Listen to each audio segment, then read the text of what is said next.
आमना इलियास का मॉडलिंग के लिए अचानक सिलेक्ट होने का किस्सा।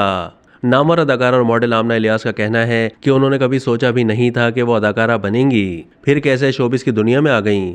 इसके पीछे एक दिलचस्प किस्सा है जो उन्होंने एक इंटरव्यू के दौरान सुनाया, जब उन्हें मॉडलिंग के लिए अचानक सिलेक्ट कर लिया गया था और उस वक्त उनकी उम्र महज 15 साल थी। मॉडलिंग से कैरियर का आगाज करने वाली आमना इलियास ने कम उम्र में ही रैंप पर वॉक करके खुद को मनवाया। मॉडलिंग की दुनिया में नाम बनाने के बाद आमना इलियास टीवी कमर्शियल्स में दिखाई दी, जिसके बाद हैरानकुन तौर पर उन्होंने छोटी स्क्रीन से पहले बड़ी स्क्रीन पर अदाकारी की और उनकी पहली फिल्म जिंदा भाग 2013 में रिलीज हुई। अदाकारा ने फिल्मों के बाद ड्रामों में भी अदाकारी के जौहर दिखाए। आमना ने थिएटर में भी काम किया है। इस कामयाब सफर की शुरुआत एक दिलचस्प वाक़े से हुई थी जो आमना इलियास ने अपने एक इंटरव्यू के दौरान सुनाया। निजी टीवी के शो में कैरियर से मुताल्लिक गुफ्तगू करते हुए आमना इलियास ने बताया कि जब वो सिर्फ 15 साल की थीं तो अपनी बहन उज़मा इलियास के फैशन शूट पर उनके साथ गईं। उन्होंने अपने बारे में बताया कि रंगत में सांवली और जिसामत में बहुत पतली थी, फ्रॉक पहना हुआ था। बहन की शूटिंग के दौरान मैं सेट पर थी और बहुत शर्मीली थी। वहां मौजूद नामवर फोटोग्राफर और मेकअप आर्टिस्ट आतिफ इलियास ने मुझे देखा